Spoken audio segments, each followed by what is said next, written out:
Hello guys, Lonevic here, welcome to my channel, and today we will be talking about how to set up and how to play a game of Glen Chronicles 2.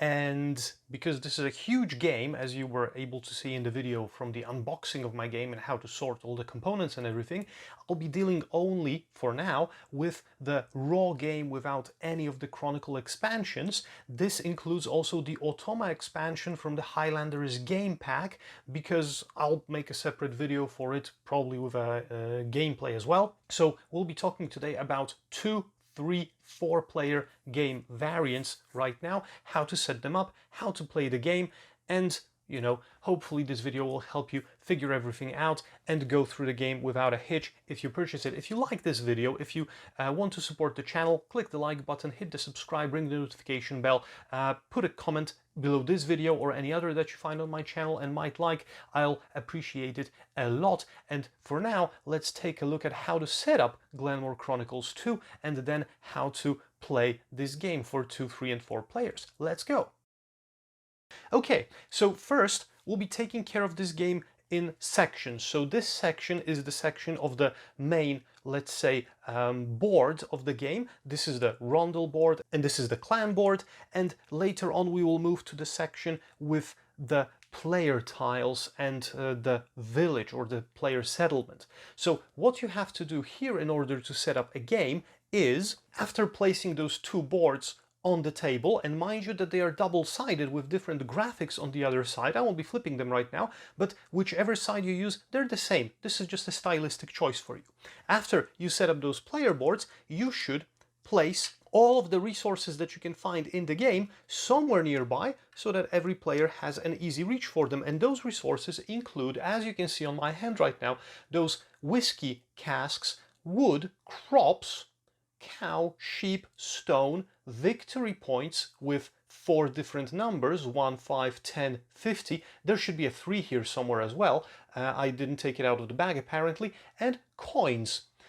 So all of those resources should go somewhere next to the table. Now, the other thing is that there are some landmark cards for the game, and you should place them somewhere nearby as well, but you can initially also set up all the landmarks with the A letter on the reverse next to the board so that they are visible, because we'll be starting during phase A, and as the game progresses you'll be able to add landmarks from phase B, C and D into this uncovered stack, so the rest of those can go somewhere here.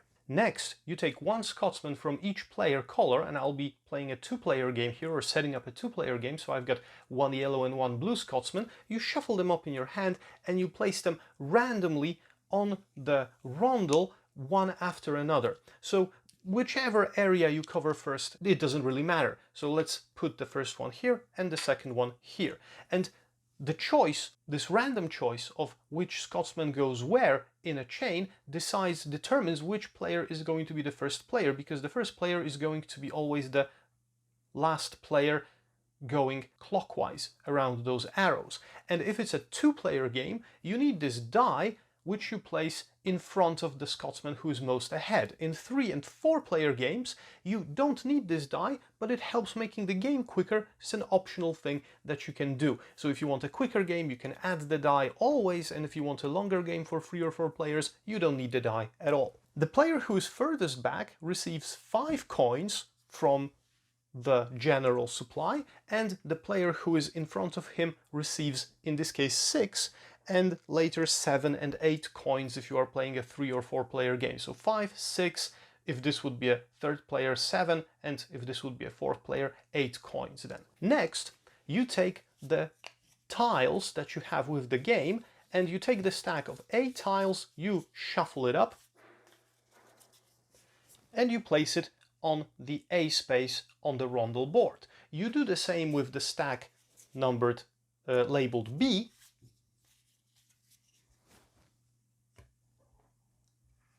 Then we go on to the letter C.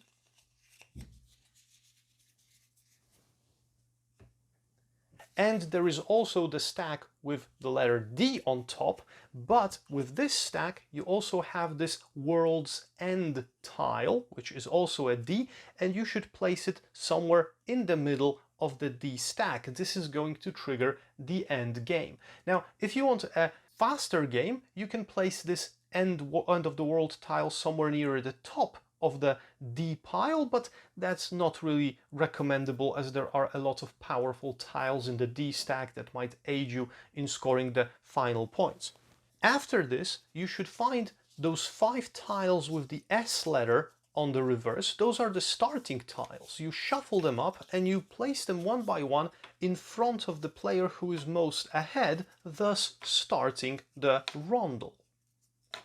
And after you do that, you complete the rest of the rondel with tiles from the A stack.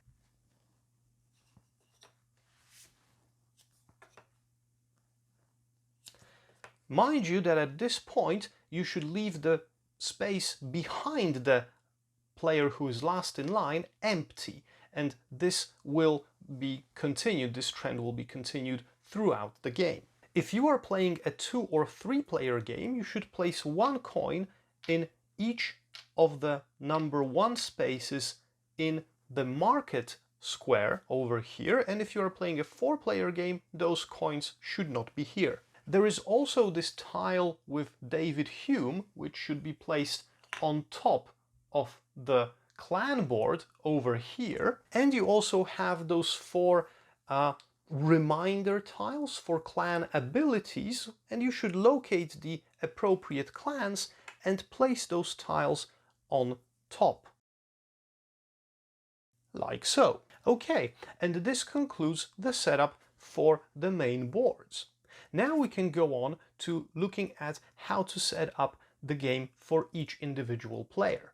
Okay guys, so this is how to set up the player area for each particular player. So we have the blue player's starting tile here, which consists of 2 tiles basically, the village tile and the castle tile, and we have an identical one for the yellow player over here.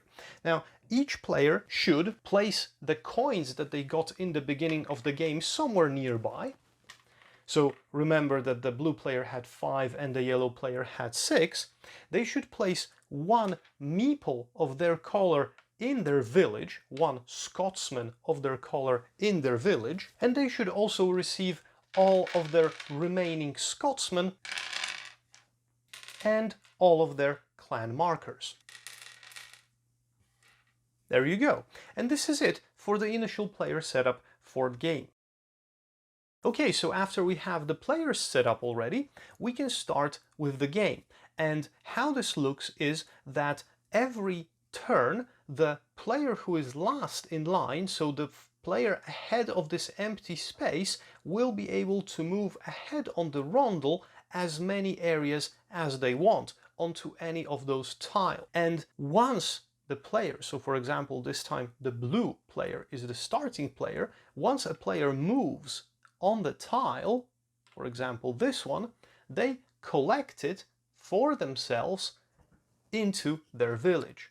And once the player occupies this space, it cannot be occupied by anybody else. What happens with those tiles that are added to your village, I'll show you in a moment once we zoom in onto the village section of the game. Now, right now, after the blue player moved, there are 2 empty spaces here, so we fill in 1 space with a new tile from the A column so that there is only 1 empty space behind, and it's the yellow player's turn, who can go ahead and jump as many areas as they want and collect a tile into their village, and then we've got another empty space which we place a tile onto, and then it's the dice turn.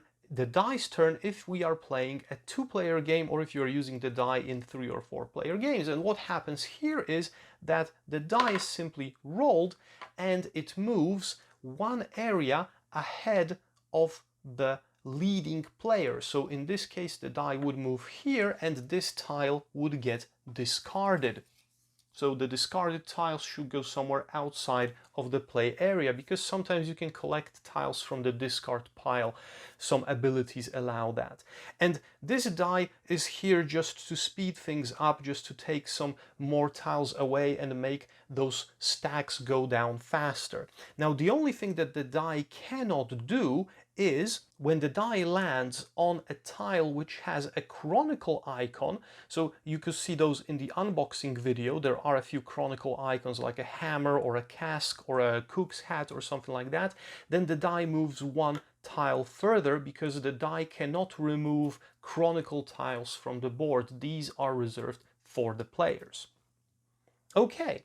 And again, you complete the row with yet another tile, and so around you go until you get to the end of each consecutive stack. Now, there are two types of tiles in this stack. This one type are those terrain tiles, which you take from the board and you place in your village, and as you can see, a lot of them have nothing here, but many of them will also have some kind of a price that you have to pay in order to be able to collect them. And if you land on this tile, if you select this tile and you don't have the resources in your village to pay for those, there is one option that you can do. But if you cannot pay those resources, you cannot take the tile, so you cannot occupy the space. So what happens when you want to take the tile but you don't have the resources? You can use the market. And how the market works is that you can buy and sell these resources in the market. So buying would look like this. If, for example, I wanted to take this tile and I don't have any crops in my village, I can take 2 coins from my resources, because 2 is the first open space to the left of this crops icon. I can place 2 coins here to immediately collect this crops and spend it on the tile. And you can buy those resources until there are 3 spaces. So the highest price for a resource is 3, but when this one is occupied with 3 coins, you cannot purchase any more of this resource. And when you are purchasing the resources, you can't stash them for later. You have to spend them immediately for paying for those tiles, for example. And the other way around, if you have some resources in your village and you don't need them, you can sell them by throwing the resource out into the general supply, for example, this crops right now, and collecting the rightmost, column of coins. So in this case, I would get 2 coins for the crops. And if, for example, somebody sells their crop for 1, you cannot sell any more crops until somebody purchases some. So this is a very elegant system for the market. Okay, so we've got the terrain tiles covered, but there is one more type of tile, and I will search for it right now, and those are the person tiles that look like this. Remember David Hume, the guy that we put on top of the clans board? Those are pretty much the same looking. And let's do some kind of a replacement right now. Let's go back here. Oh, and one more thing. And once the die was moved from here into this space, this tile, which is in front of the empty tile right now, was passed by all of the players. So nobody selected this tile. So this one gets automatically discarded and you fill in the empty space with another one. So there is a continuity that you have to obey in this rondel.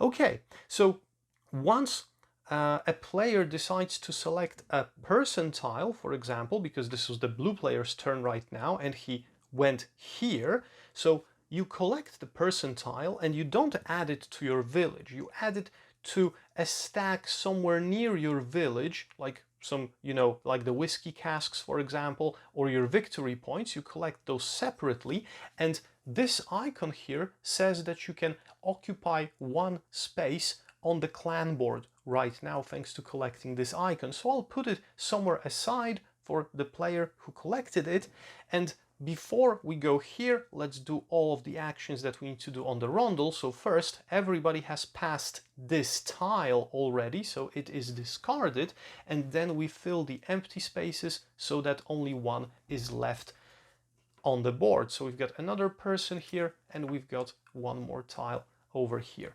Okay, and now we've collected this people's tile, so we're over here on the clan board. And let's say that this was, oh yeah, this was the blue player who collected it. So the blue player can take one of his clan markers, those little round ones, and starting from here, he can select any of the clans that are connected with a path to this space and get the benefits. So for example, if he occupies this clan, he will get 3 coins. If he occupies this clan, he will get 1 Scotsman and 2 coins. And going here gives him 1 Scotsman and 1 crops, and here 1 whiskey cask and 1 crops.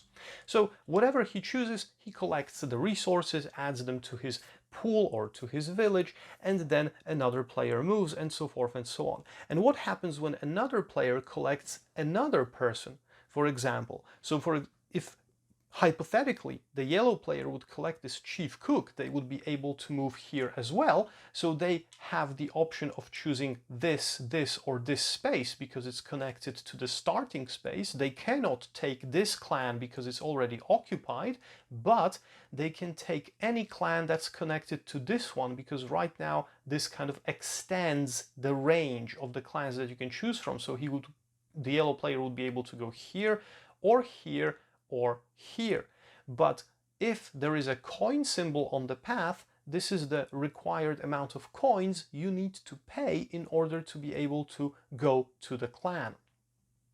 If you, for example, the yellow player selects this clan, they would take this tile because it has a permanent effect that's ongoing throughout the whole game, and place it next to their village as a reminder.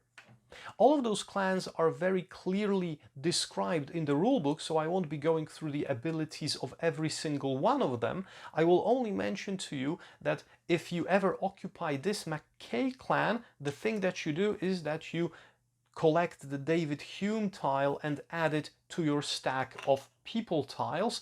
And also there is this clan Douglas, which you can always occupy with your marker to get 3 victory points and nothing else. And there is an unlimited amount of markers that can be placed here. So if you have nothing to do around this board, you can always use the Douglas clan. There are also a few empty spaces, but they get filled once you play with appropriate Chronicles.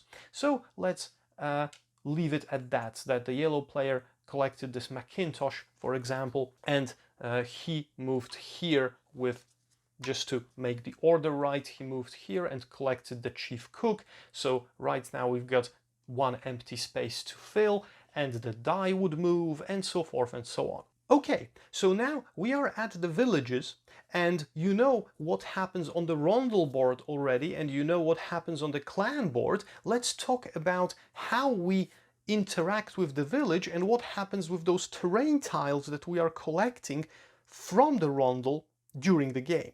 So once you collect a tile, let's say that this was the blue player's tile that got collected first from the rondel, the player has to place their tile somewhere in their village. And now there are a few rules here that you have to obey. First, the tile has to be placed so that one edge of the tile is aligned with any edge of the existing village. So you wouldn't be able, for example, to place the tile so that only the corners touch. It has to be a whole side that's connected. The other rule is that you have to place the tile in adjacency to any Scotsman that's already in your village. So for example, here, the possibilities for me placing this tile would be here, because adjacency for the Scotsman is also diagonal. I would be able to place it here, here, or here. The third rule is that you cannot place any tiles here or here unless they are river tiles, have this wavy icon here, because you cannot block the river that flows to the sides of the village. So for example, this tile with a river symbol could only be placed here or here, because Also, you cannot make the river turn in any way, or you cannot start a second river. The river always flows only left and right. So those are the rules for placement. And now, what happens when you place the tile? So let's say that the blue player is placing this Donen Castle tile because he purchased it from the Rondel for those 3 resources, and he adds this tile here. So the first thing is that after adding this tile here, sorry, because he has to be next to the Scotsman, obviously, you trigger those green effects in the lower left corner once. These are one-time effects that are triggered only when the tile is added to your village. And this effect means that you collect the landmark card for Donen Castle, which looks like this, and it also has this lightning symbol which tells you that there is an instant effect connected with this card, and it is that you can move one of your clan markers onto the clan board. And you then place this card somewhere nearby and you create a stack of those landmark cards. It will be needed for scoring later. And then this second icon tells you that you can collect 1 Scotsman and add it onto this tile. So you basically do that.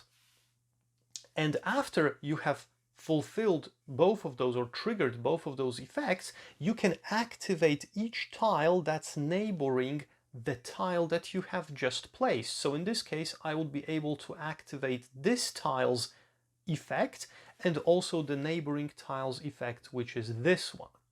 So I would be able to move Scotsman 2 times. So I could move this one here and this one here, for example, or I could make 2 moves with 1 Scotsman and move this one here and here, but it's basically the same. So let's continue with the blue player for now, and let's say that the blue player added another tile. Let's go back to this field tile, and they wanted to add it right now here because this is the tile that they freshly collected from the Rondel. You can't keep those tiles for later, you have to add them automatically to the village. So I will add this in the vicinity of one of my Scotsmen, and it's flush on the side, so the placement is legal. It doesn't have any effects that trigger instantly when the tile is added, so I can right now start activating the tile and the neighboring tiles in any order I want. So I will activate this tile first and receive 1 crops, which I will place here, because when a tile produces a resource, you always have to store it on that tile. And I will then activate these 3 neighboring tiles, which will give me 3 Scotsman movements. So I could move 1 and I could move 2 and 3, for example. Now, Scotsmen are not resources. This is something that you need to remember, because there is a rule that says that you can have only 3 resources on every given tile. So for example, if I had 1 cow from somewhere here and 1 more crops, this tile would be full and I wouldn't be able to hold any resources on it. And when you are spending resources to purchase tiles or to sell the resources on the market, you take them directly from those tiles, thus emptying them. If this tile had 3 resources and I activated it to produce another resource, I wouldn't be able to do it. Most of the resources that you produce will be placed on their respective tiles, or the tiles that produce that resource. So for example, if a tile produces wood, you would place those wood tokens there. If a tile produces sheep or stone, for example, you would place it there. Cattle is the same. Resources that do not go onto the tiles are landmark cards, whiskey casks, victory points, and coins. These resources are kept aside of the player board. This also is true for the people tiles, which you collect outside of the village. So these stacks of people, landmark cards, whiskey casks will be growing, and they can grow indefinitely. There is no limit, while the limit for resources is always 3 per tile. Now, sometimes it can happen that you collect a resource, for example, by receiving it from the clan board or receiving it from a landmark card, and it's not connected to a particular tile. In that case, you can place that resource or on any tile that you want and that has room for this resource. Okay, and at some points in the game, it will happen so that you will run out of tiles in a particular stack.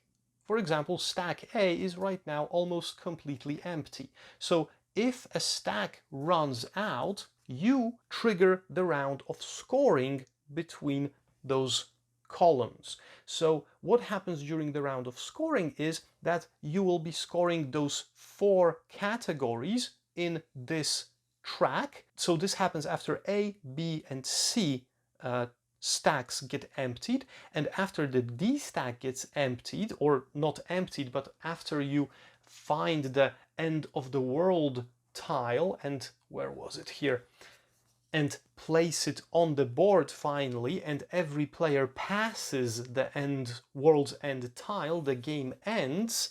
And a lot of ands here in this sentence, and then the scoring is triggered again, and then we have the final scoring as well, which is marked by these 2 arrows here. One points to this scoring of this row and the other for the end game scoring. And how the scoring works, I will explain to you on the example of the villages that the players have built, so bear with me.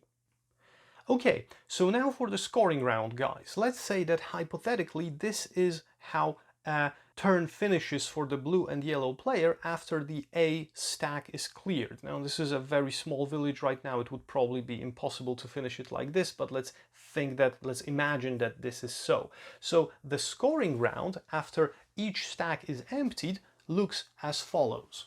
Let me just remind you very quickly that we're talking about this scoring round that happens between each of the stacks and at the end of the game before the end game scoring. Okay, so first we should take a look at each player's Scotsman count in their castle tile, in their home castle tile, which is marked with this flag. So as you can see, the blue player has 2 Scotsmen and the yellow player has no Scotsman in the castle.